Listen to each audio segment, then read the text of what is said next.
Amén. ¿Cómo están, hermanos? Buenas noches. Dios les bendiga. A ver, de vuelta, buenas noches. Dios les bendiga. Tome asiento, por favor.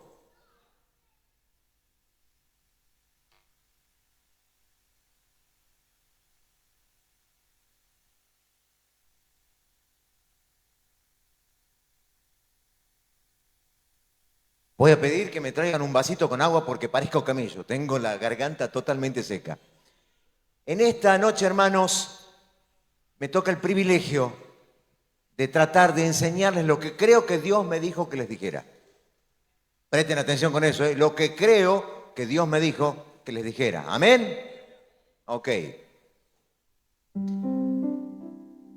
Como favor especial, tengo que pedirles que coloquen sus celulares en modo vibrador, modo avión, para que nada nos interrumpa en esta noche. Amén.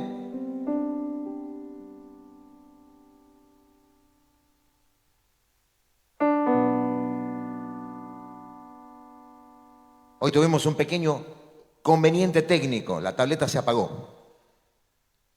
Nomás por eso se salvaron que yo siguiera 2 horas más en la prédica en la mañana. Porque si hubiera tenido más pila la tablet, te garantizo que 2 horas más me extendía, pastor, ¿eh? Esto es así. Hoy vamos a hablar a la congregación sobre los ministerios, los dones y los frutos. Vamos a terminar de cerrar algo que tratamos en la mañana. Amén. Entonces acompáñenme por favor primero a orar. Vamos a pedir a Dios guía, dirección, que nos encamine y que nos permita recibir su palabra. Amén. Incline su rostro, vamos a orar. Señor, en esta noche estamos como pueblo, como congregación. Estamos aquí delante de ti para pedirte que tú nos ministres con tu palabra. Queremos pedirte que tu presencia toque nuestros corazones, nuestra mente, nuestro espíritu y podamos ser receptivos, podamos aprender, podamos escuchar, tengamos la mente abierta y preparados para cambiar, Señor. Porque tú sabes lo difícil que es para nosotros cambiar. Y solamente contigo lo podemos hacer, Señor, nada más. Así que te pedimos, derrama de tu presencia y que tu Espíritu Santo nos convenza de pecado, de justicia y de juicio. Que nos permita entender tu voluntad. Te lo pedimos en el nombre de Jesús. La iglesia dice, amén. Bien, acompáñenme por favor. Versículo toral de esta mañana, Efesios 4, 11. Dice, y él mismo constituyó a unos apóstoles, a otros profetas, a otros evangelistas, a otros maestros y pastores. Y el 12 dice, a fin de perfeccionar a los santos para la obra del ministerio, para la edificación del cuerpo de Cristo. Y yo quiero hacer una analogía con ustedes por estos 5 ministerios, porque la gente todavía no entiende cómo funcionan. Yo voy a tratar de explicárselos, amén. Para que vean una analogía que se hace a nivel teológico, se dice que los 5 ministerios son como los 5 dedos de la mano. Dicen que el pulgar es el apostolado, es el que puede tocar a todos los demás, toca a todos los dedos, ¿sí? Es el que da estructura y el que da soporte a un equipo, el apóstol. Puede tocar todos los ministerios, ¿sí? Se dice que el índice es el profeta, el que señala. Se dice que el dedo, el índice es el que señala el camino, el que da la dirección y revela la voluntad de Dios. Ese es el trabajo del profeta. Amén. El del medio es el evangelista. ¿Por qué? Porque es el dedo más largo. Es el que alcanza a aquel que está perdido. Es el que llega hasta donde los otros no llegan. Amén. El dedo anular es el pastor. ¿Por qué? Porque es el dedo del compromiso. Es el dedo donde ve el anillo. Es el dedo que toca el corazón. El anular es el pastorado. Amén. Y el más chiquitito de todos no estoy yo, el maestro. ¿Por qué? Porque es el pequeñito, es el que da equilibrio a la mano. El que no tiene el meñique está sonado, no puede agarrar nada. ¿De verdad? Sin el meñique está frito.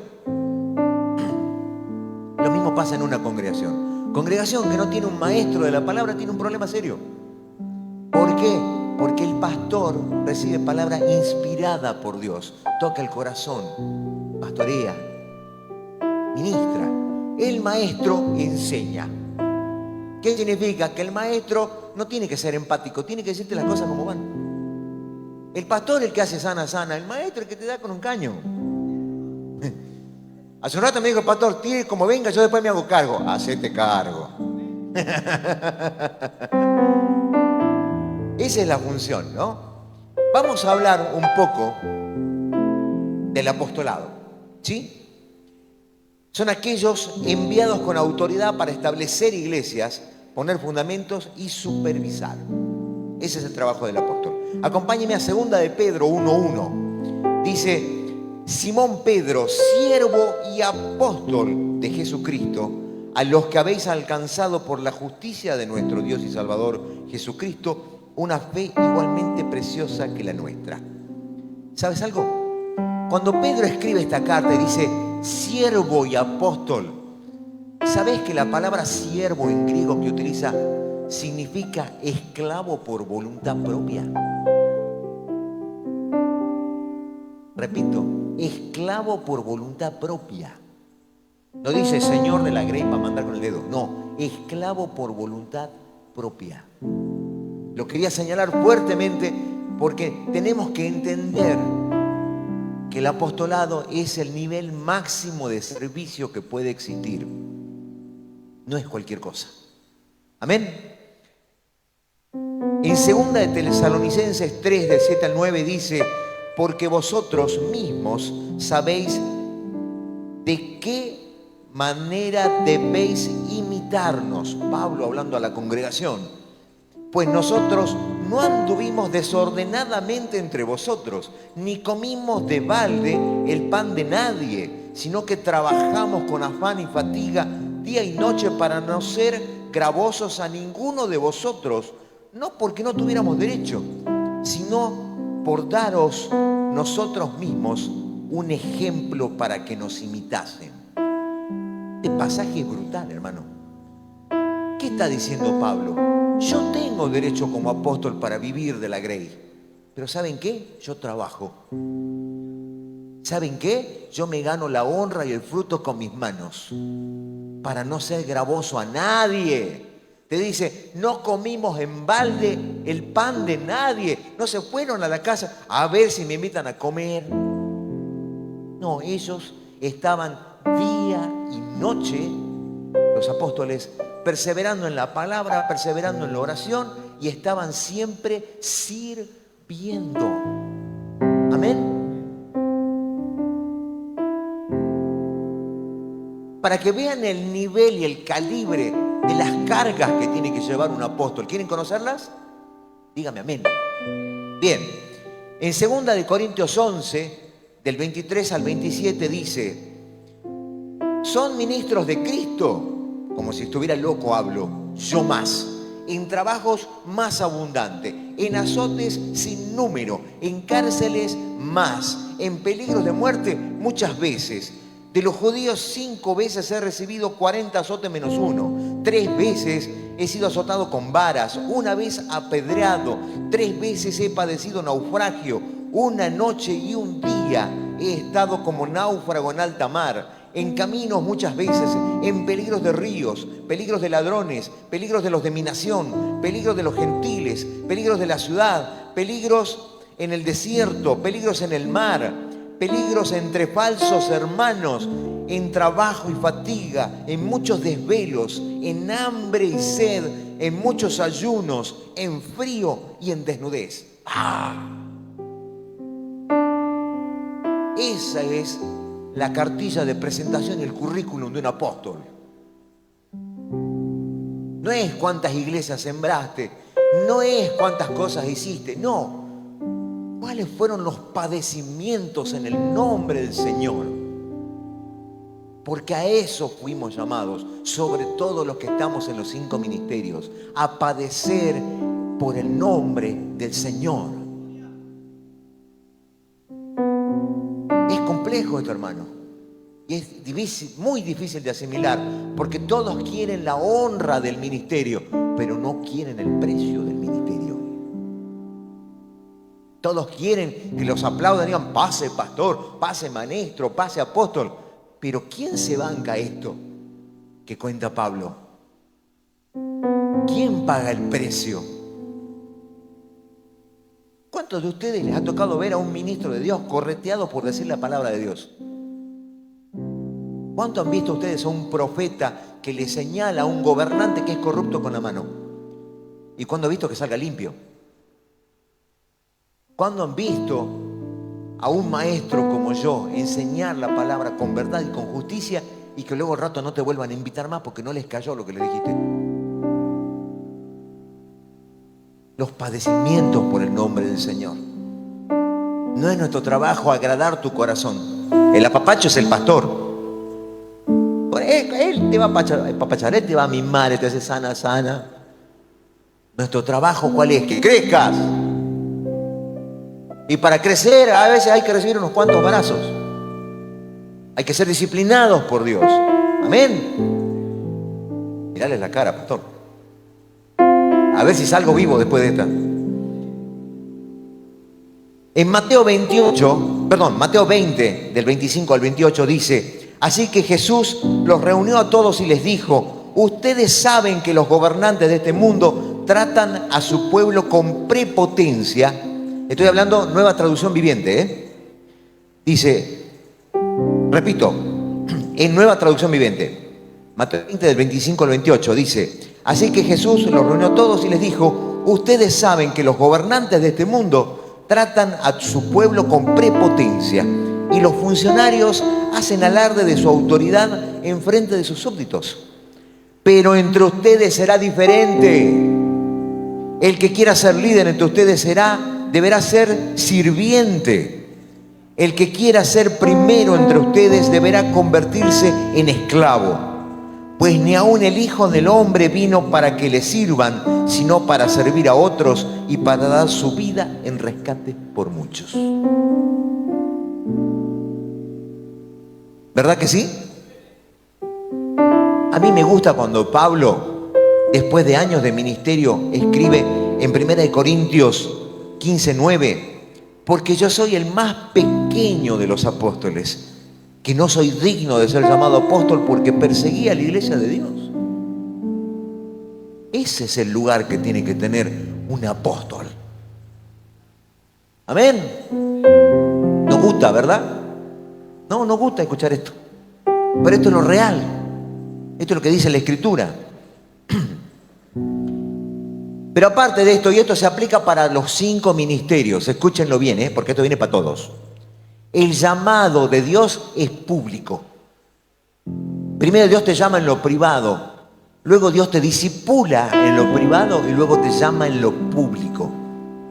Es un proceso. ¿Quieren que se los cuente?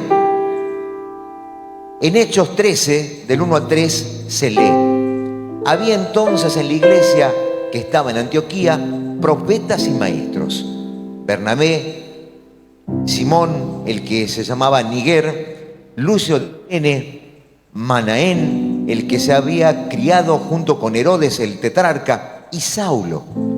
Ministrando estos al Señor y ayunando, dijo el Espíritu Santo: apartadme a Bernabé y a Saulo para la obra a que los he llamado. Entonces, habiendo ayunado y orado, les impusieron las manos, ¿sí? Y los despidieron. Los documentos históricos cuentan que desde que Saulo se encontró a Jesús en Damasco hasta que es llamado en este pasaje de Hechos 13, pasaron entre 13 y 15 años. Entre 13 y 15 años. Y de ese tiempo, 10 años por lo menos, estuvo mudo en su ciudad natal, en Tarso, aprendiendo de la palabra, siendo ministrado por otros, educando su corazón, conociendo al Señor. 13 a 15 años. Así que esto no es que Dios me reveló que voy a ser fulano de tal, ministro de... ¿Sí? Nos vemos en 15 años. ¿Verdad? Ustedes me ven a mí aquí como maestro, pero ¿saben cuánto lleva Dios moldeando mi corazón para que yo pueda estar aquí hoy? 25 años. 25 años de metidas de pata, de caídas, de tropiezos, de errores. Yo doy gracias a Dios que en mi época no existían las redes sociales, no hay evidencia. No hay evidencia de mis metidas de pata. Gracias a Dios por las redes sociales después de mis metidas de pata. Ustedes tienen un problema, toda su vida está en internet. Yo los empiezo a buscar y encuentro escarbos, hago cada cosa. Y si yo puedo sacar eso, imagínense el Espíritu Santo. Amén. Entonces todo aquel que piense que tiene un llamado para un ministerio, le tengo noticias. Te esperan de 10 a 15 años de trabajo de rodillas. Amén.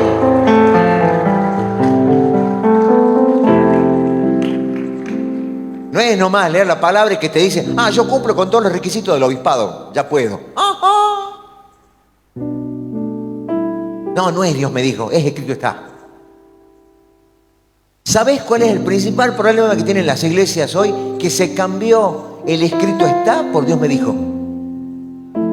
Y tenemos un descalabro en las iglesias por causa de esto. Porque la única palabra profética confiable es la escritura. No hay más. Eso de Dios me dijo, ¡ay, Señor! Le voy a contar una historia curiosa de esto, del Dios me dijo. ¿Cómo hago para que no quede tan en evidencia lo que voy a decir? ¡Ay, Señor! Porque voy a echar de cabeza 2 personas, pero tengo que hacerlo de tal manera que no se den cuenta quién es. Bueno, voy a intentarlo. Una mujer ministra del Evangelio fue a visitar el pueblo donde yo vivía en México, ¿sí? Y tenía el ministerio de sanidad interior. Esta mujer un día estaba ministrando a los jóvenes de la iglesia y se agarra a un joven que es amigo mío personal y le dice, Dios me dijo que vos te vas a casar con esta muchacha. Y este muchacho que no tiene 3 pelos de tonto le dijo, así como Dios habla con usted, habla conmigo. Cuando Él me diga a mí, vamos viendo.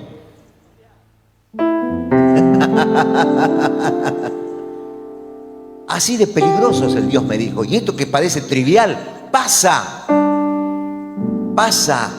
Y se generan matrimonios que después es un dolor de cabeza. ¿Y cómo me metí aquí? Y que el profeta dijo esto. Dios mío. ¿Tienen idea lo que significa para mí traerles palabra a ustedes? La carga que significa en mi espíritu. La responsabilidad que me cargo al pararme aquí atrás. Porque Dios me va a agarrar después a mí y me va a decir, ¿qué dijiste a este pueblo en mi nombre? No está así nomás. Amén.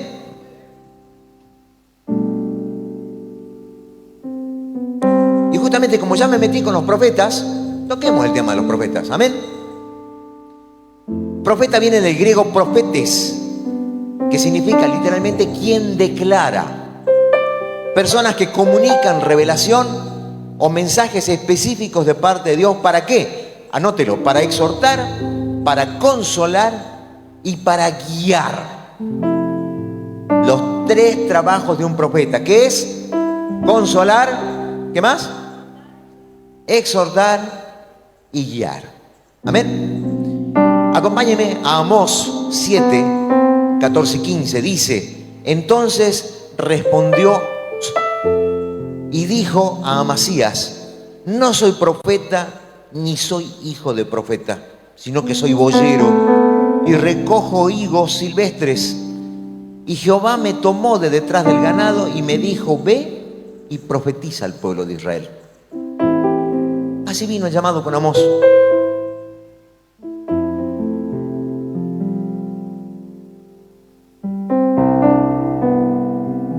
En Deuteronomio 18, 21 y 22 dice, y si dijeres en tu corazón, ¿cómo conoceremos la palabra que Jehová nos ha hablado?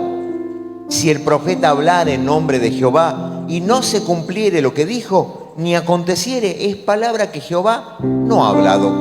Con presunción la habló el tal profeta, no tengas temor de él.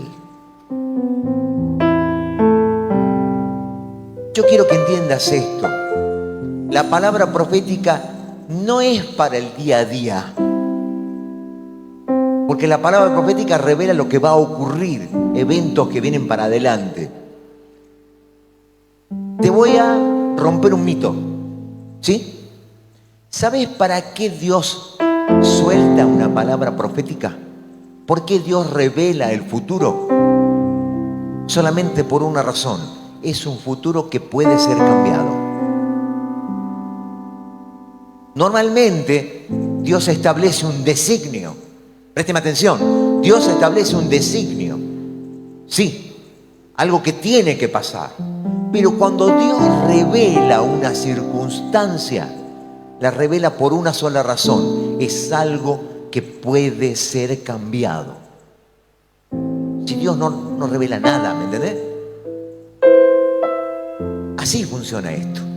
La palabra profética tiene un solo objetivo: que lo que estaba designado pueda ser cambiado. ¿Me están siguiendo? Esto no lo habían escuchado nunca, ¿verdad?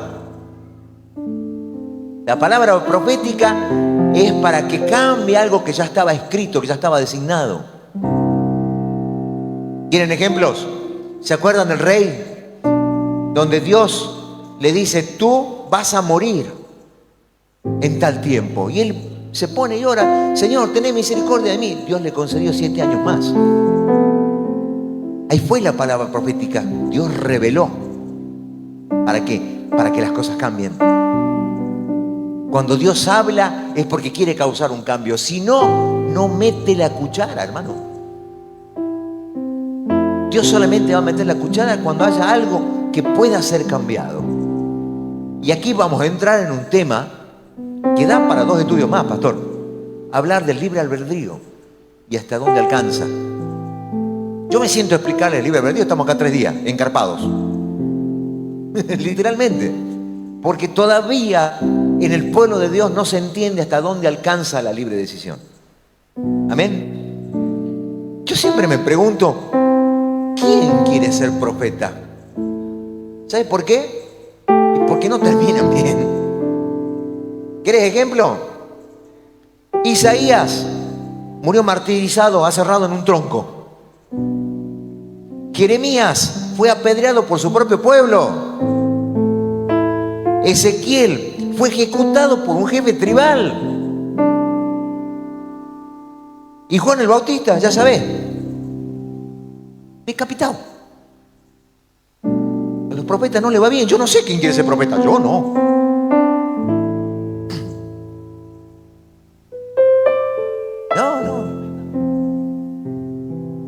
No solamente, esto es un dolor de cabeza. Y hay veces, quiero que entiendan esto, hay veces que hay palabra profética y hay veces que hay revelación. Y hay que saber distinguir lo uno de lo otro. Amén. ¿Cómo se dan cuenta uno cuando es palabra profética y cuándo se dan cuenta cuando es revelación? La palabra profética anuncia algo por venir en el tiempo. ¿Sí? La revelación revela una circunstancia del momento. ¿Ven? Yo les voy a dar esas pocas veces que Dios me da revelación a mí. ¿Se las cuento? Estaba trabajando para un alcalde en México y estábamos arreglando mi contrato y me dice: mira, en lo que yo me desocupo, date una vuelta por la alcaldía, por el municipio y conocer las oficinas. Y ahí voy yo de obediente, me voy a dar una vuelta. Cuando llego a tesorería, no les miento, hermano, se me puso la piel de gallina y se me empezó a sentir un escozor acá en el cuello y se me levantó todo así. Dije: Señor, ¿dónde estoy parado? Fui con el alcalde y le digo: presidente municipal, no me la creas, pero tu tesorero te roba. Y se quedó así. Rodrigo, este tipo es de mi más alta confianza, no me podés decir eso. No me la creas, este hombre te roba. ¿Por qué? Porque acabo de percibir en mi espíritu esto que está pasando. No te lo puedo explicar. Es Dios tocando mi corazón y me hizo darme cuenta que aquí hay algo que está mal. Pero no me la creas, contrata una auditoría, que venga alguien y te audite tesorería, de afuera. Me fui 3 semanas. Cuando regreso, me manda a llamar el alcalde. Dice: Rodrigo, vení para acá. ¿Qué pasó, presidente? El tesorero estaba haciendo 3 casas con el dinero del municipio. 3 casas. ¿Qué fue eso? ¿Fue palabra profética o fue revelación? Fue revelación. Y por ahí a veces Dios te tira un huesito de revelación, no siempre. ¿Cuántos de aquí quieren tener algo más que revelación? Es la pregunta. Si tienen esposa ya son bendecidos, porque la mujer es la intuición. Es la parte que a nosotros nos falta. ¿Amén? Ay, no escucho a los maridos decir amén. La esposa está dotada de intuición. Vos ni a palo te vas a dar cuenta. Ni a palo. Pero aquel que está casado está bendecido, ya tiene la intuición al lado. Si no le escuchás, estás frito, hermano. Está dormí afuera. Bueno. Yo ya no me meto ahí. Lo que sí te digo, si tu mujer te dice hay algo que no me cuadra, para la antena. Hay intuición. Las mujeres tienen esa capacidad. Nosotros tenemos capacidad de liderazgo. Si una mujer no se deja liderar por su marido, aguas. ¿Quieren que entremos? Yo tengo para tirar una de cal y una de arena, Apunte cerquita, dice.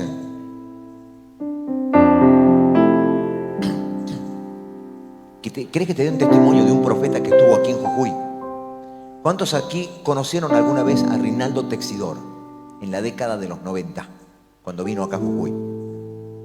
A mí me tocó ver, me dice, yo era muy pollita, yo todavía estaba chiquita. Está bien, ya me dijiste viejo, Dios te bendiga.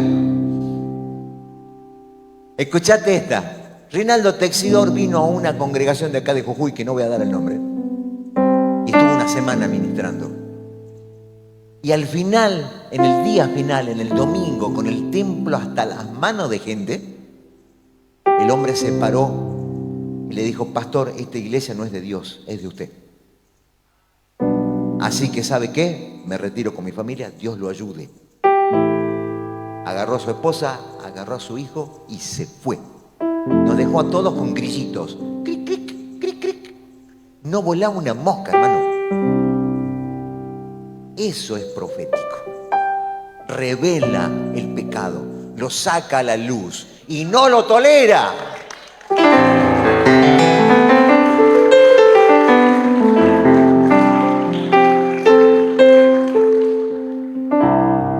Este mismo Rinaldo Texidor después estuvo en Buenos Aires y en un estadio repleto de personas en los años 90, repleto de pastores, más de 3.000 pastores en ese estadio. Y Rinaldo Texidor pasó y señaló con el dedo, tú, vente al centro, tú, vente al centro, tú, vente al centro. Y claro, pasaban como pavos reales. Van a ungirme, van a ministrarme. El profeta de Dios me está llamando al centro. No tenés idea lo que va a hacer. Cuando pasaron eran 300 pastores, el 10% de los 3.000. Texidor agarra el micrófono y dice, ven a todos estos están robándole a Dios. ¡Ah! Eso es un profeta. Y tener los pantalones para aguantar vara. Porque sabes que Dios te está respaldando por atrás. Por eso pregunto, ¿quién quiere ser profeta? ¿Quién quiere meterse en problemas? Yo no. Dios me hubiera llamado a la palabra profética, yo haría igual que Jonás, me voy a... No, yo no voy a Nínive ni a palo. No. Todavía estaría en el peso. Hablemos de los evangelistas, ¿les parece? Viene del griego eugenistes, quien proclama. Son ministros enfocados en la proclamación del mensaje de salvación. El término griego para hablar del evangelismo es kerigma, que significa proclamación, anuncio o mensaje de un heraldo. ¿Sí?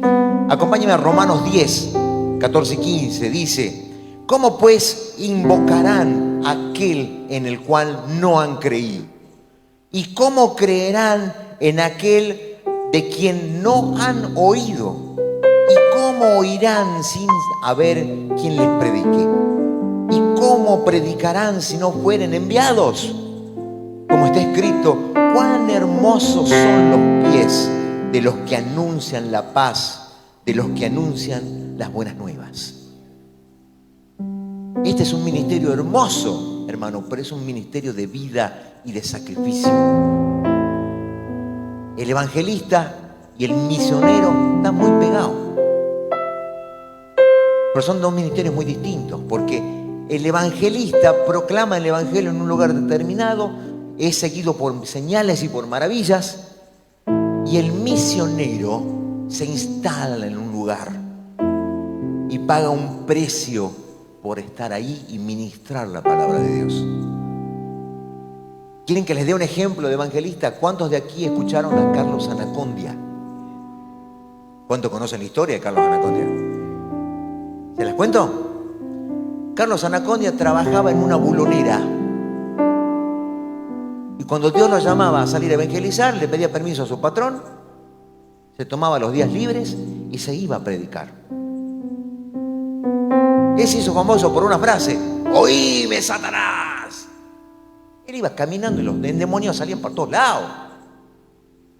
Pero él tenía una vida de santidad y una vida de oración que nos pondría en vergüenza a todos nosotros juntos. Hasta el día de hoy sigue trabajando para el evangelio. Tiene 80 y tantos años, Carlos Anacondia. Les cuento algo que pasó con él aquí en Jujuy en la década de los 80. A mí me la contaron, yo no la viví. Ahí sí yo estaba pollito. Yo no la vivía esta, pero me la contaron. En una carpa que estaba donde había antes una cancha de rugby, ahí por la avenida España, ahí habían montado la carpa de evangelismo.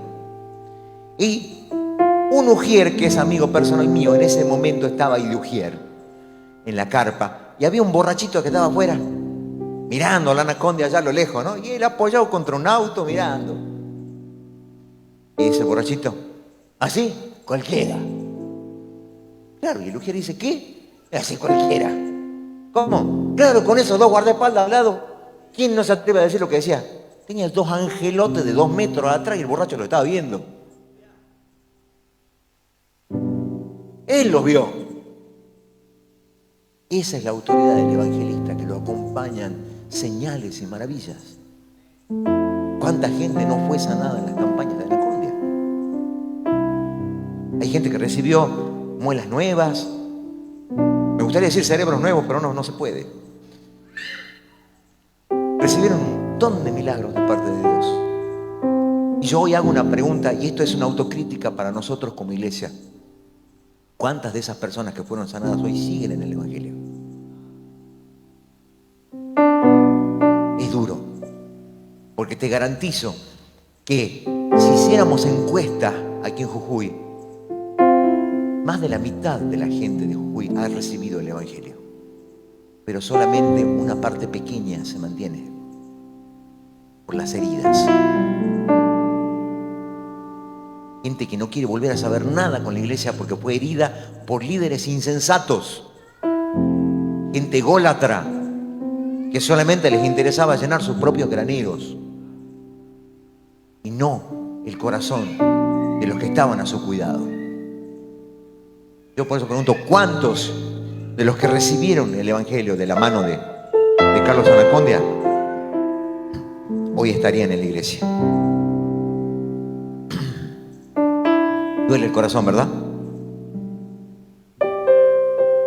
Ahora hablemos de los pastores. Sí, agárrate de los zapatos. No, vos dijiste bancátela, ahora bancátela. Hablemos de los pastores. El término poimen en griego significa quien cuida y protege. Poimen, quien cuida y protege. Ese es tu pastor, quien cuida y protege. Amén. Acompáñeme a 1 de Pedro 5, del 1 al 1 de Pedro 5, del 1 al 3. Ruego a los ancianos que están entre vosotros, yo anciano también, con ellos, y testigo de los padecimientos de Cristo, que soy también participante de la gloria que será revelada. Apacentad la grey de Dios que está entre vosotros, cuidando de ella. Y pone reglas, Pedro. No por fuerza, sino voluntariamente. No por ganancia deshonesta, sino con ánimo pronto. No como teniendo señorío sobre los que están a vuestro cuidado, sino siendo ejemplo de la grey. Ah, había regla para ese pastor. ¿Sí? Encaminaron a la congregación no por fuerza, sino voluntariamente. ¿Qué crees que implica?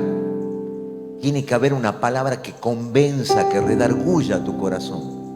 Una palabra que venga con la autoridad del Espíritu Santo.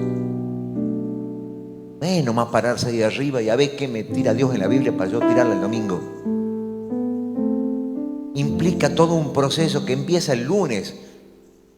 Los pastores empiezan a trabajar su sermón el lunes. Y Dios los va redarguyendo, los va acomodando, les va preparando, les va dando la palabra. Y cuando llegue el domingo esa palabra ya está madura. ¿Vos sabés cómo me caen a mí como piedra los pastores que dicen: no preparé nada, pero a ver qué Dios me da para decirles en este domingo? Señor! Aparte que es un irresponsable, no tiene temor de Dios. No te podés parar ahí arriba sin preparación. Si yo me vengo a enseñar desde aquí abajo, es enseñar el respeto de la autoridad de la iglesia, no es por otra cosa. Porque yo no tengo la misma autoridad que tiene él. Y una forma de demostrar la cadena de mando es que yo estoy acá abajo, sujeto a la autoridad del pastor, a pesar de que vengo como maestro. Así funciona esto. Mirales la cara, pastor. En Jeremías 3:16 dice, no, 3:15, perdón. Y os daré pastores según mi corazón, que os apacienten con ciencia y con inteligencia. ¿Con qué tiene que pastorear un pastor? Con ciencia y con inteligencia. ¿Qué significa esto? Que tiene que estudiar. ¿Qué significa esto? Que tiene que tener la mente lúcida, lista para dar. El pastorado, hermanos, implica un precio duro y difícil. A mí, en el transcurso de mi vida cristiana, 5 veces quisieron ordenarme pastor. Y 5 veces dije no, porque yo conozco a lo que Dios me llamó. Yo no tengo corazón de pastor, yo no me banco las cosas que se banca Ezequiel. Yo no me aguanto que me llamen a las 3 de la mañana: hermano, no puedo dormir, pásame la Thompson. Chao. Yo no me banco que llegue una persona y me diga: ay, hermano, tengo un hijo rebelde, ¿qué hago? Otra vez, la Thompson con mones de acero, por favor. Y él tiene que hacer un proceso de masticar y tragar y decir: Señor, tenés que ministrar. Ay, Dios. ¿Vos tenés idea cuántas veces los pastores lloran de rodillas y le dicen: Señor, ¿cuándo va a crecer esta congregación? Ya estoy cansado de darles leche, ya les quiero dar comida sólida y no aprenden. ¿Qué hago? ¿Tenés idea la desesperación que le pega a los pastores cuando ven que su congregación no crece, no avanza, no trae fruto? ¿Cuál creen ustedes que es el galardón de un pastor? A ver si la saben. El crecimiento de su iglesia. El galardón de un pastor es el crecimiento de su congregación. Cuando él ve a los hermanos maduros, firmes en la fe, establecidos en la palabra, testimonio para las naciones. Eso te demuestra que su trabajo está bien hecho. Pero cuando pasan 20 años y tenés la misma gente, cuando pasan 30 años y están todos exactamente igual, tenés un problema serio. Porque algo no está funcionando. Decía un pastor que yo conozco: si la oración no funciona, cambia el método. ¿Por qué? Porque lo que estás orando no está bien. Dios no está respondiendo. Hay una verdad intrínseca en esto, hermanos. Dios no te va a dar lo que quieras, te vas a dar lo que necesitas. Entonces, a mí me tocó, por ejemplo, ver pastores que me decían, Rodrigo, ¿qué hago? Tengo esto, tengo aquello. Le digo, ¿te digo la verdad o te sobo la espalda? ¿Qué querés, pastor? Se me quedan viendo. No, decime la verdad, me la aguanto. Necesitas que Dios te ponga personas que empiecen a educar a tu congregación. Es necesario. Tenemos congregaciones al día de hoy donde más del 50% tiene heridas internas sin sanar. Tenemos matrimonios divididos, matrimonios destruidos, tenemos familias divididas, disgregadas, tenemos peleas y disensiones entre hermanos, tenemos heridas que están vivas y esas heridas nos impiden crecer. Se necesita de cuando, pastor, que se establezca un curso de sanidad interior y durante una semana estén repartiendo machete y entrar a ministrar sanidad, porque mientras la congregación no sana, no crece. Aquellos que siembran, plantan y cosechan saben que si la planta está enferma no va a dar fruto ni a palo. Tiene plaga, no va a crecer. Pero sacás la plaga, sacás el estorbo, le da los nutrimientos, la planta crece y ¿qué da? Fruto. Esa es la parte que tenemos que comprender, amén. Y ese es el trabajo del pastor, el apapacho, el mimo. El que se sienta con vos y te dice, hermano, entiendo tu lucha, entiendo tu dolor, permíteme orar por ti, permíteme ministrarte, permíteme llegarte palabra de sabiduría. Ese es el trabajo del pastor, amén.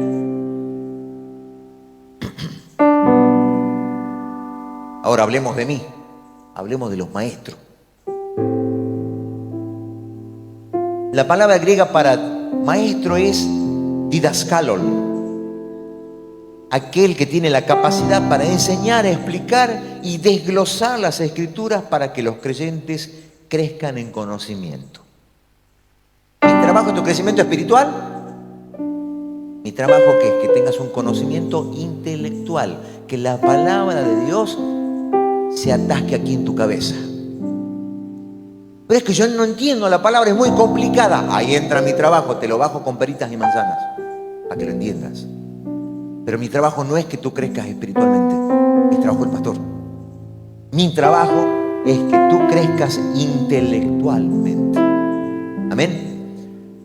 En Esdras 7:10 dice, porque Esdras había preparado su corazón para inquirir la ley de Jehová y para cumplirla y para enseñar en Israel sus estatutos y decretos. Santiago 3:13 dice, ¿quién es sabio y entendido entre vosotros? Muestre por la buena conducta sus obras en sabia mansedumbre. Una marca registrada de un maestro es que él con sabiduría y con mansedumbre te va a traer la palabra. El maestro no busca su propia gloria. El maestro no busca reconocimiento. Lo que le interesa al maestro es que la palabra de Dios haga rema en tu mente y en tu corazón. Nada más. Ustedes quieren ponerme a mí feliz. Va a ser el día que me llame Ezequiel y me diga, Rodrigo, la palabra que nos ministraste en la iglesia está trayendo un fruto tremendo. Yo me voy a poner súper contento. Porque quiere decir que no vine de balde. Amén.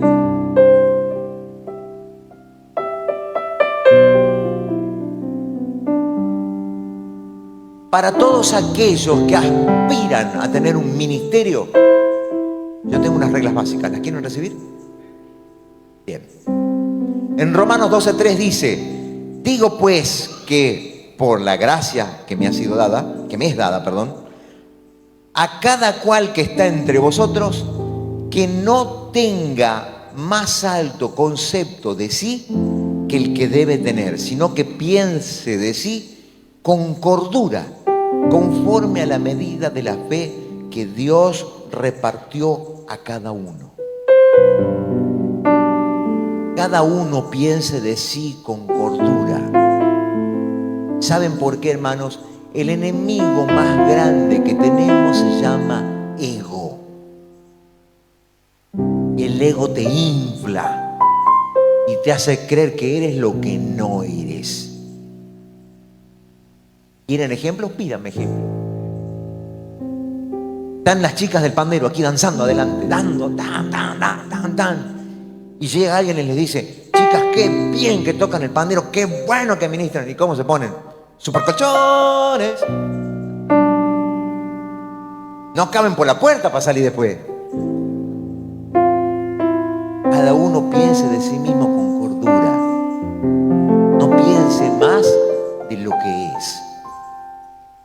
Cuando vienen, ¿saben cuántas veces Satanás intentó tentarme el ego a mí? Tiene un problema serio porque como yo soy autista, soy cuadrado, entonces no tiene vuelta eso.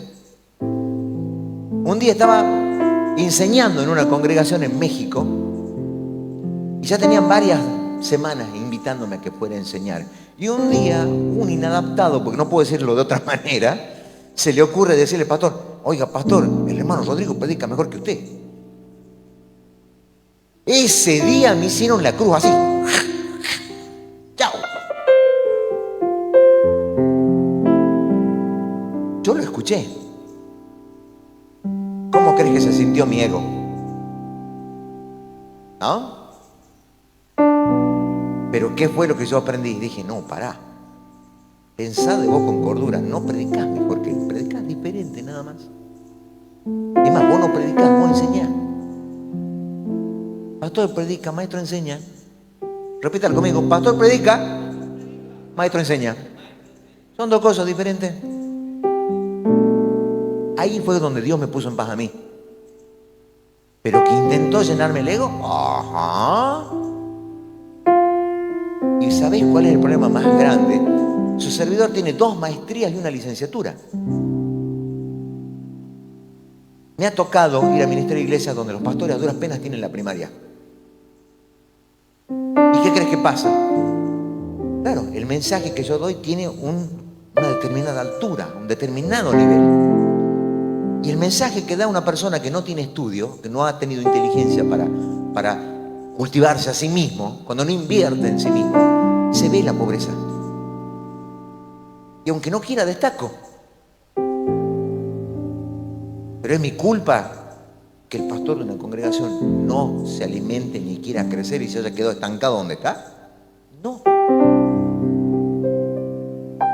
Conozco un pastor que decía: el día que cuelgas tu diploma, ese día empezaste a morir. ¿Qué significa eso? Que el día que creas que ya estudiaste todo, que ya aprendiste todo, ese día te jorobaste. Porque le diste lugar a tu ego. Todo el tiempo aprendemos. Repito esto: todo el tiempo aprendemos. Todos. El que crea que se la sabe toda está frito. Nadie se la sabe todas, solamente Dios. Amén.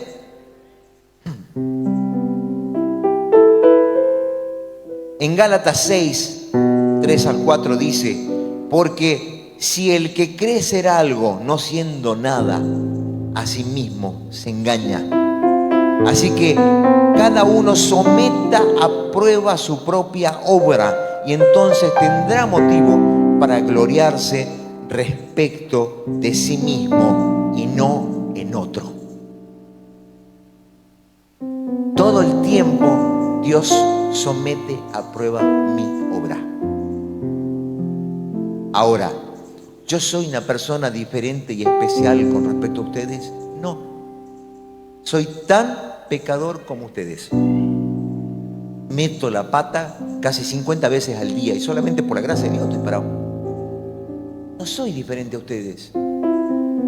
Quizás lo que marca un poco la diferencia es que cuando me doy cuenta que meto la pata, llego a los pies del Señor y le digo: Señor, perdóname, no lo vuelvo a hacer. Eso sí. Porque perseverar en el mismo pecado, eso ya no es arrepentirse, eso ya es pecar con alevosía y ventaja. Y dice: horrenda cosa cae en las manos del Dios vivo, aquel que toma por inmunda la sangre de Cristo. Nomás. Pero que meto la pata, claro que la meto. Pero cuando me doy cuenta, Señor, Está. Esa es quizás la diferencia. Y es lo que me permite estar delante de ustedes con corazón limpio. ¿Amén? Entonces, cualquiera de ustedes que aspire a uno de los 5 ministerios, o aspire a un llamado al servicio, o aspire a cualquier tipo de trabajo dentro de la iglesia, entienda esto: piensen de sí mismos con cordura, no tengan un concepto más alto de sí mismos. Y segundo, muy importante, tienen que mirar a sus hermanos como superiores a ustedes mismos. ¡Ah! ¿Por qué? Porque cuando tú ves a tu hermano como superior a ti mismo, no permites que el ego te sobrepase. Te vuelvo a repetir, el enemigo más grande para todos nosotros es el ego. Y hay que mantenerlo a raya, hermano. Es tremendo el ego. Si vos le das un tranquito así chiquitito, te va a comer vivo el ego. No le des lugar. Cuando te hagan creer que sos una persona importante, yo no soy más importante que aquel. Él es superior a mí. ¡Pum! Ego al piso. Cuando te digan, es que usted hace esto, hace aquello, y ensalzan tu obra, en vez de ponerte ancho como jote gigante, no, ¿sabes qué? Todavía sigo aprendiendo, sigo creciendo. Este es mi esfuerzo, sí, pero si Dios no me hubiera dado esto, yo no lo alcanzaría nunca. ¿Dónde queda el ego? A raya, lo tenés que tener con correa el ego. Medido. Porque si lo dejás, el ego te va a tragar, hermano, y te va a destruir. La mayoría de los pecados que existen en los liderazgos ocurren porque hubo un ensalzamiento del ego. Creerse que nadie les puede enseñar, creerse que no pueden recibir disciplina de nadie, creerse que tienen más autoridad que cualquiera, creerse que son inmunes al pecado. Para la mayoría de los pecados, la palabra ¿qué te dice? Resistid y el diablo huirá de vosotros. Pero del pecado sexual, ¿qué te dice? Huye. Huye. No te hagas el valiente. ¿Por qué? Pues no la vas a ganar esa pelea.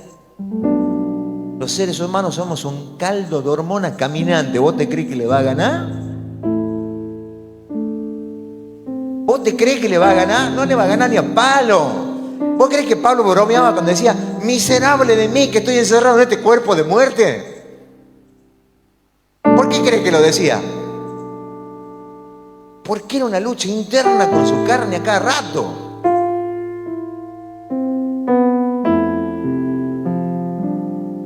No es broma, hermano. Mantengan su ego a raya. Y su vida espiritual va a ser siempre de gloria en gloria, de victoria en victoria.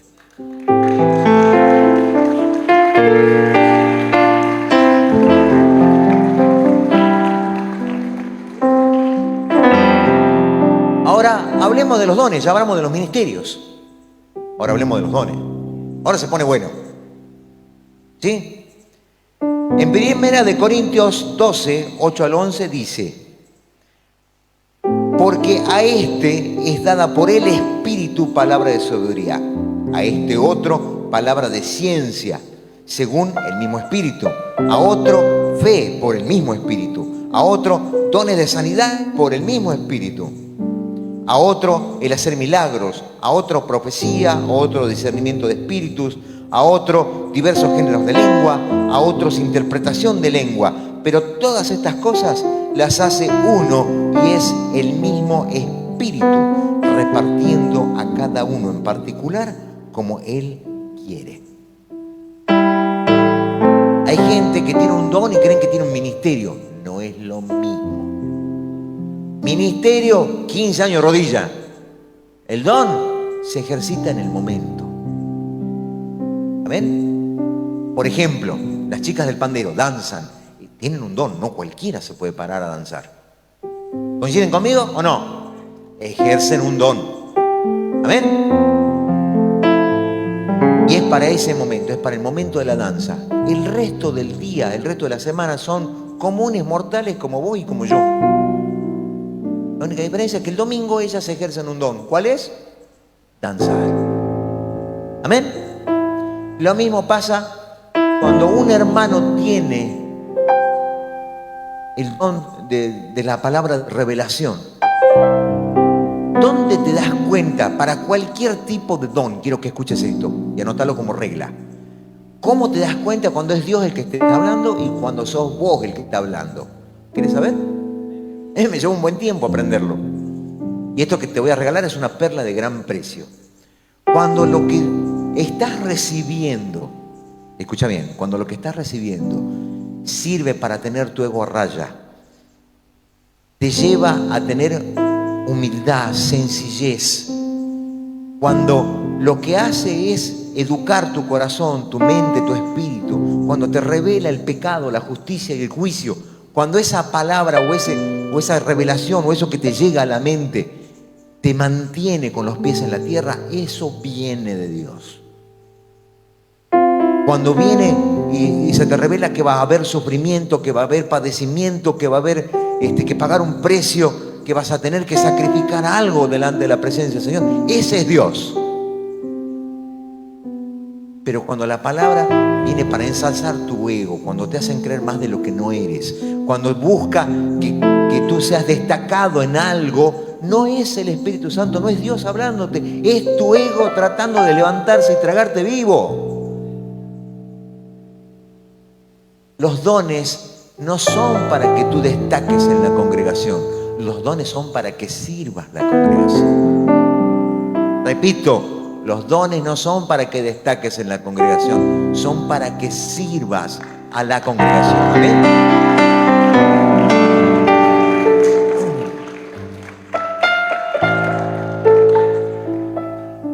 Y ahora vamos a hablar de los frutos, porque los frutos son otro boleto y hay gente que confunde los dones con los frutos.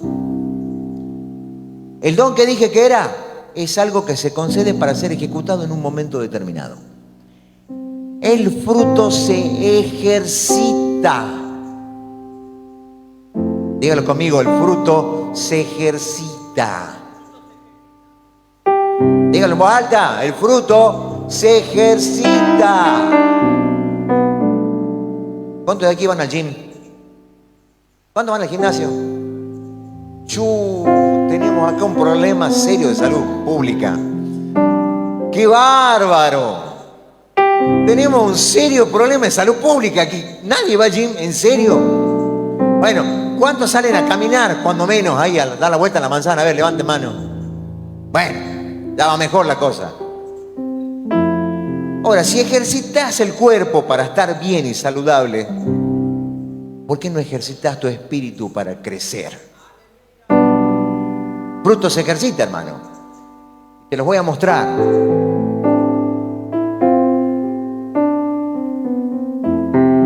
Gálatas 5, 22 y 23 dice: mas el fruto del espíritu es amor, gozo, paz, paciencia, benignidad, bondad, fe, mansedumbre, templanza. Contra tales cosas no hay ley.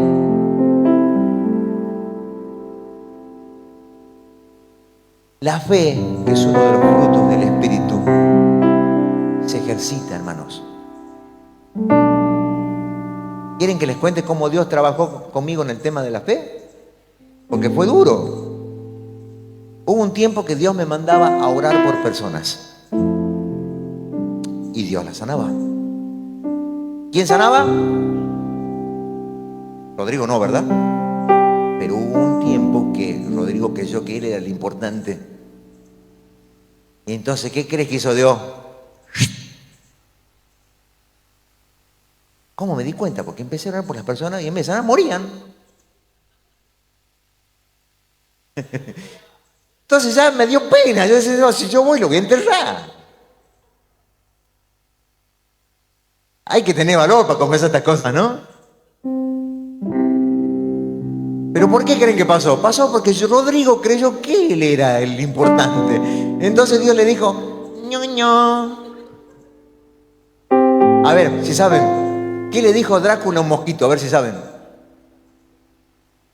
¿Drácula le dijo a un mosquito a papá? No. Lo mismo me dijo Dios a mí. No, a mí no me la contás. Soy yo el que sana, soy yo el que ministra, soy yo el que toca.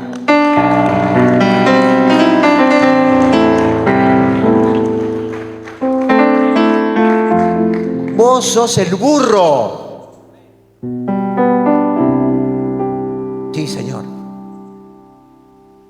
Cuando me volvió a mandar Dios para que orara por enfermos, me cambió las reglas de juego.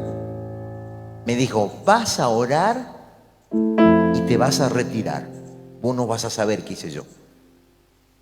Ni te vas a enterar para que tu ego no se vuelva a levantar. Entonces, cuando Dios me manda a orar por alguien, ¿qué cree que hago yo? Llego, oro por alguien y me voy. ¿Por qué? Porque si no obedezco, la próxima va a ser un cocacho. La primera vez Dios te advierte, en la segunda te soquetea. No quiero el soquete. Aprendí con la primera. Entonces, ¿qué decimos? El fruto se ejercita. Mi fe se ejercita cada vez que voy a orar por una persona. No sé qué va a hacer Dios. Yo obedezco, voy y oro por la persona. Pero ¿qué hago? Me retiro. Y tengo que creer que Dios va a hacer algo. Me pasó con un compañero de trabajo en México. Yo lo veo mal al compañero y le digo, ¿qué te pasa? No sé, me siento raro, me siento... Vení, vamos a tu oficina, cerremos la puerta, vamos a orar. Yo voy a orar por vos. Oré por él, pedí a Dios que lo tocara, que lo ministrara. Le dije, ¿sabes qué? Tengo algo que hacer, me retiro. Nos vemos dentro de 2 o 3 días. Ya que yo me desocupe, te hablo. Y me fui, obedeciendo lo que Dios me dijo. Vos no te vas a enterar qué hice yo. A los 3 días voy, lo veo al muchacho y me dice, Rodrigo, me metiste en un problema. Uy, ¿cómo puede habernos metido en un problema si no me oré por él? ¿No? Me dice, ¿sabes qué pasó? ¿Qué pasó? Explícame. No, es que sané. Ajá. ¿Y cuál es el problema? Que yo soy agnóstico. No creen nada. Dice, me metiste en un problema. ¿Cómo le explico a mi familia lo que pasó? Decile, el Dios en el que no creo me sanó.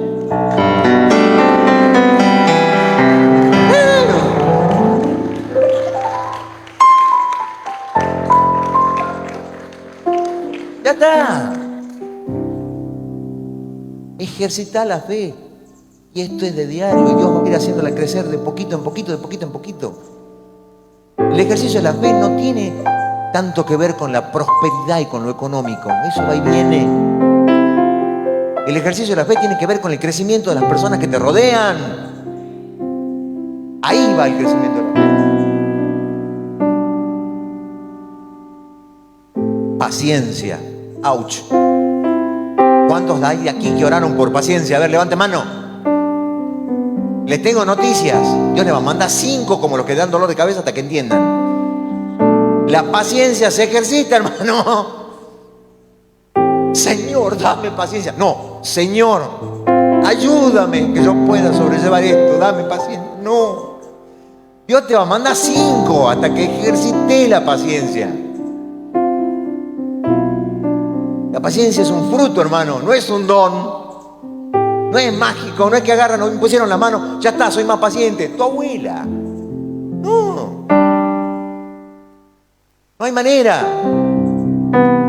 La paciencia es un fruto. La bondad, hermanos. La bondad es un fruto. No es que vas a recibir en el momento de tu conversión, convertirte en una persona buena. No. Vas a tener que matar tu carne para ser bueno. ¿Lo escucho? Amén. Vas a tener que crucificar tu carne para ser bueno. Vas a tener que ejercitarte en la bondad. ¿Y cómo vas a ejercitar la bondad? Cuando te hagan un mal, devuelve un bien. Toink, toink. Hay muchos cristianos que dicen, ¿saben qué? Si me dan un cachetazo, yo me quito la corona, le impongo la mano, le pido perdón y vuelvo a poner la corona. No funciona así. Te hacen un mal, devolverlo con un bien. Y vas a estar ejercitando ¿qué? La bondad. Un fruto, hermano. La mansedumbre, la templanza es lo mismo, hermano. Ser manso no está simple. ¿Querés que te cuente un ejemplo de mansedumbre y un fruto ejercido? Yo trato con una persona, estoy obligado a tener tratos con esa persona. No es que quiera. Tristemente estoy obligado a tener tratos con esta persona. Y yo sé que cada vez que voy con esa persona me tengo que aguantar mínimo 10, 15 minutos de insultos. De mínimo. La última vez que tuve que ir a tratar con esta persona, vos sabés que me senté, no les miento, hermanos, 45 minutos de reloj insultándome. Y yo sentado mirando. Digo, en algún momento se va a quedar sin aire.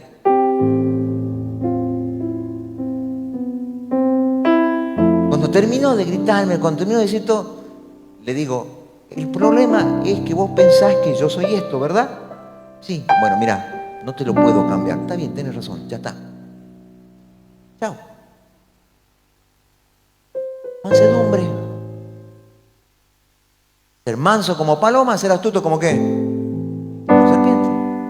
Usa la astucia. Si sabés que no le vas a ganar, no te subas al ring. ¿Querés una lección de vida que yo la aprendí después de 50 años de estar viviendo en esta tierra?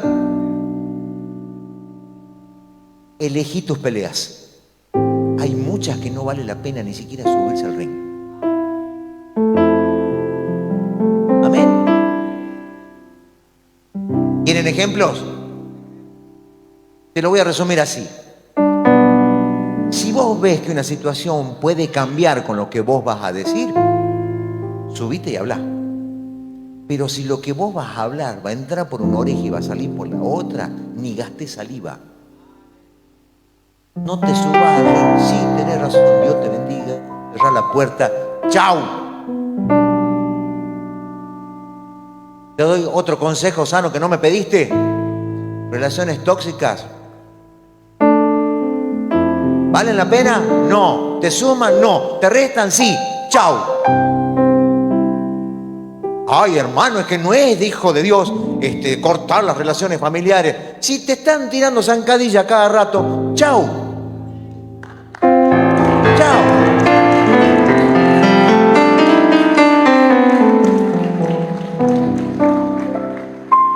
Y todos me van a decir, no, hermano, es que hay que tener los padecimientos de Cristo. ¿Y dónde dice que yo tengo que aguantar un energúmeno?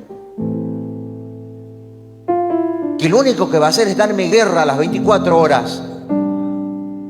No vale la pena, no gastes tu tiempo, que es lo más valioso que tenés, en palabras estériles. Mansedumbre, cerrar la puerta. Chao, que Dios te bendiga. Amén. Templanza. ¿Cuántos saben lo que es la templanza?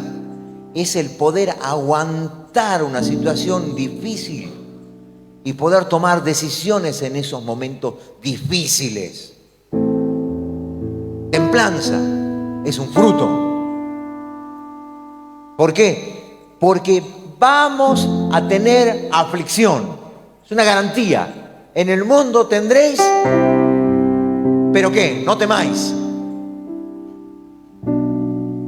Yo he vencido al mundo. Lo dijo Jesús. Pero nos dio primero la garantía que en el mundo tendréis aflicción.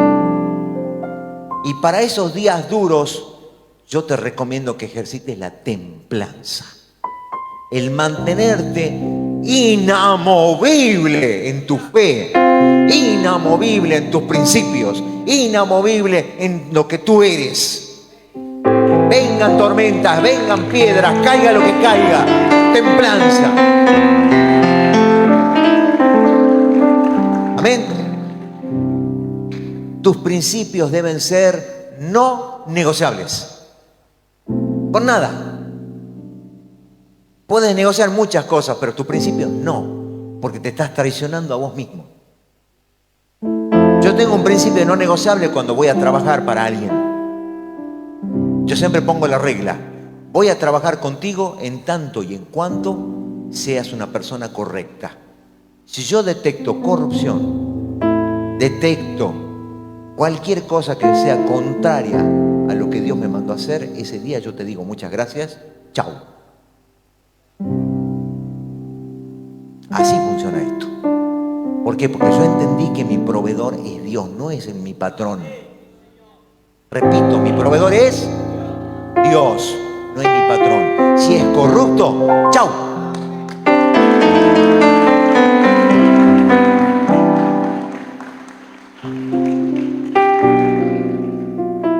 Y van 3 veces que tuve que renunciar al trabajo y decir, Señor, ¿qué voy a hacer mañana? Pero porque fui fiel a lo que Él marcó en mi corazón, Él me sostuvo. Y no faltó comida en mi mesa.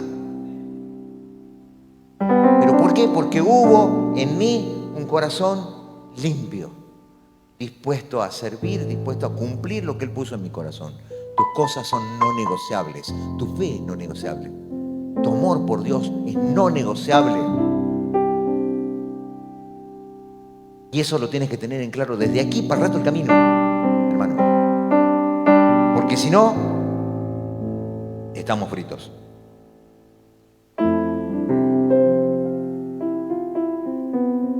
Para cerrar el tema de los frutos, el más importante es el amor. En 1 Juan 3:10 dice, en esto se manifiestan los hijos de Dios y los hijos del diablo. Todo el que no hace justicia y que no ama a su hermano no es de Dios. ¡Toink!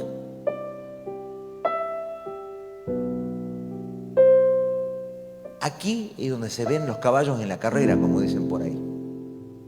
Ustedes me pueden decir que son los súper espirituales del mundo. Ustedes me pueden traer evidencia de que predicaron y se convirtieron a Cristo 15.000 personas. Pero si a mí no me muestran que aman al de al lado, es metal hueco, hermano. Címbalo que retiñe. Porque no trae el amor. El fruto más importante es el amor. Y el amor entendido en sus 3 vertientes: ágape, fileo, eros. El amor ágape es el amor perfecto entre Dios y los hombres. El amor sin doblez. El amor que todo lo puede, todo lo espera, todo lo soporta, todo lo... El amor de 1 Corintios 13 es el amor ágape. El amor fileo es el amor fraternal, el amor de la familia, de los amigos. El amor leal. Cuando un amigo está en problemas, tu trabajo es estar ahí. ¿Por qué? Porque eres el representante de Dios en la tierra y le tienes que mostrar a tu amigo que Dios lo ama. Y la única forma en la que él lo va a entender es cuando te vea al pie del cañón cuando la está pasando mal. La lealtad es parte de lo que implica ser hijo de Dios. Y totalmente lo contrario, cuando no traes ese fruto, cuando vos no estás dispuesto a ministrar ese amor a los otros, toda tu demás historia de vida, todo tu currículum a mí me sirve como 3 sacos de cacahuate. Para nada. Porque no me trajiste el fruto del amor. Yo preguntaba esta mañana a los líderes, si yo te fuera a visitar a tu casa, me invitaras a tomar el té, y si yo voy y le pregunto a tus vecinos, ¿quién eres? ¿Qué me dirían?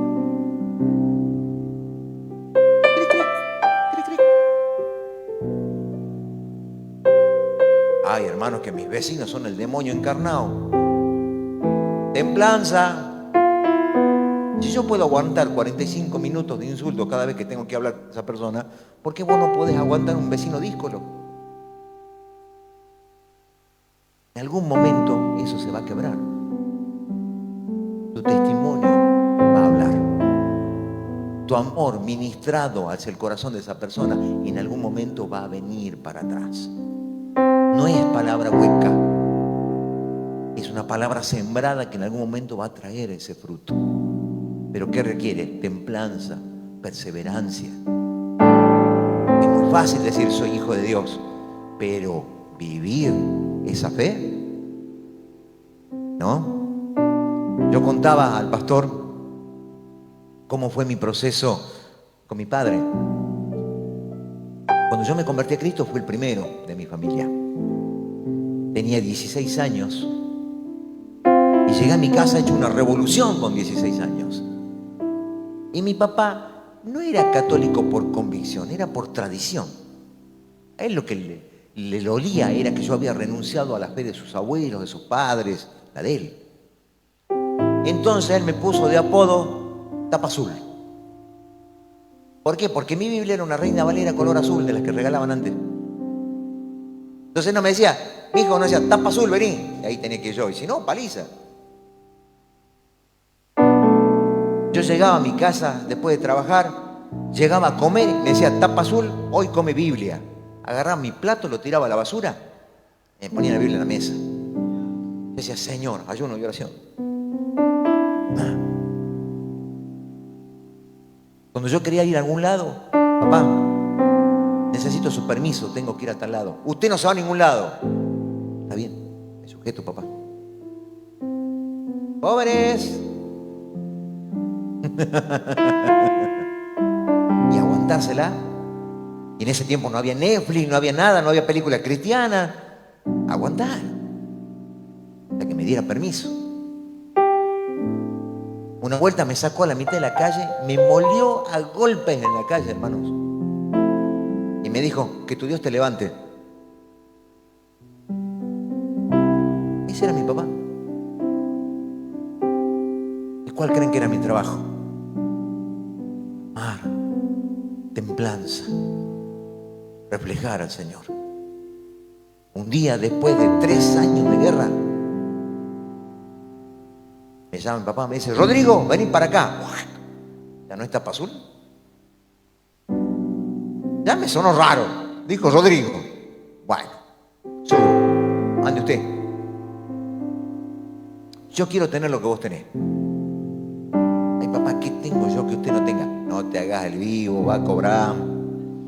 Yo quiero tener lo que vos tenés. Bueno, explíqueme qué tengo yo que usted no tiene. Yo quiero tener ese Dios que vos tenés.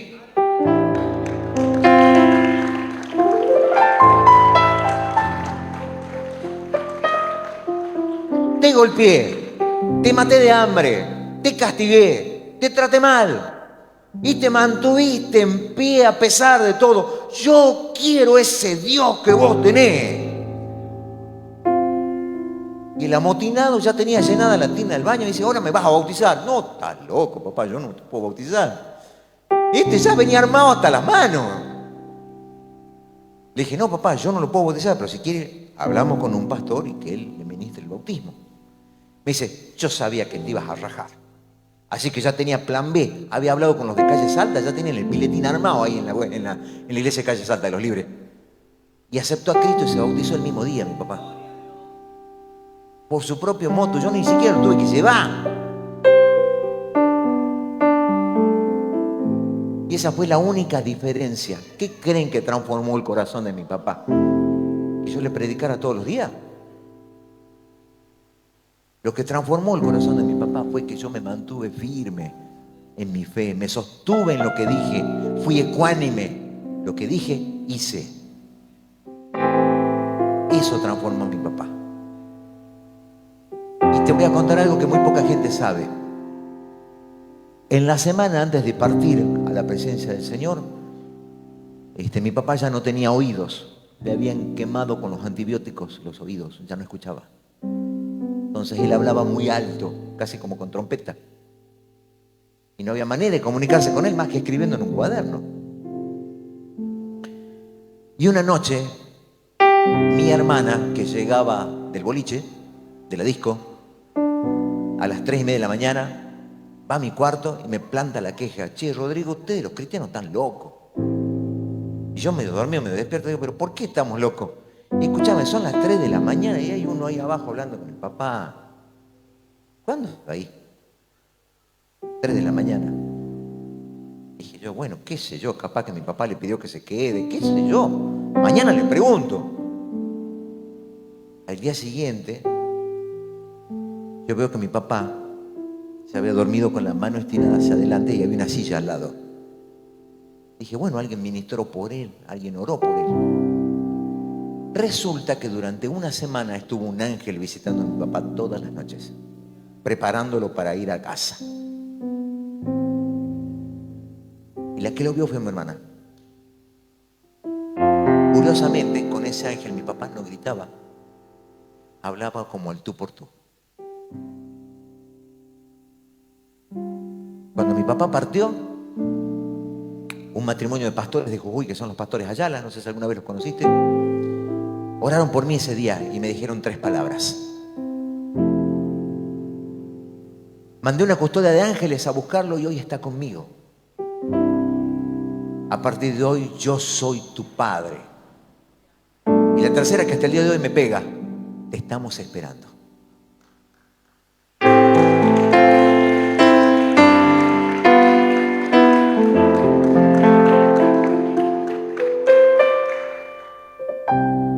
Quizás lo principal para ustedes como congregación en esta noche sea que reciban esta palabra en el sentido de que preparen sus corazones para lo que Dios los llamó y sean fieles a ese llamado. Si Dios te llamó a servir las mesas, sirve las mesas. Dios te llamó a amar al prójimo, ámalo. Dios te llamó a dar testimonio de su grandeza en tu vida, dalo, sin vergüenza. Paga el precio. Yo nunca voy a detenerme de hablar de Jesús donde sea. Porque si a mí me llaman a casa mañana, yo quiero poder decirle a Dios que me gané el derecho de ir a casa. Esto es algo muy personal. Yo siempre le digo a Dios que tengo que ganarme el derecho de ir a casa. No pagar el precio por la salvación. Él ya pagó por mí.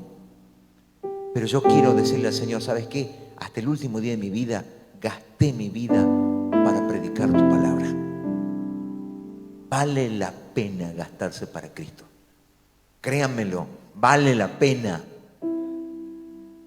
Vale la pena el esfuerzo, vale la pena invertir en las cosas del Señor. Créanlo, Dios está hablando a los corazones hoy. Amén. Quiero pedirle que se pongan de pie, por favor. Vamos a orar y vamos a ministrar a esta congregación. Y quiero pedirles que ustedes hagan algo. Quiero pedirles que tengan una cuota de sinceridad delante de Dios. Músicos, vamos. Quiero que tengan una cuota de sinceridad con Dios. ¿Cuál? Quiero que se atrevan a confesarle al Señor las cosas que han estado haciendo mal. Quiero que se atrevan a presentarse delante de Dios, a pedirles que Él sane lo que está roto. Quiero que les lleven al Señor esas cargas que han estado agobiando sus corazones. Quiero pedirles que estén dispuestos a perdonar desde lo profundo de su corazón cada herida que les han infligido. Porque Dios necesita que esta iglesia esté sana para crecer. Dios necesita que todos ustedes sean tocados por el Espíritu Santo. Amén. Entonces, junto conmigo, vamos a orar y vamos a pedir a Dios que nos toque y vamos a llamar al altar para que vengan a recibir ese toque del Señor. Amén. Prepare su corazón, hermanos. Empiecen a orar, empiecen a clamar al Señor, empiecen a pedir que Él ministre sus vidas. Vengan con corazón dispuesto. Créanme, vale la pena. Vale la pena.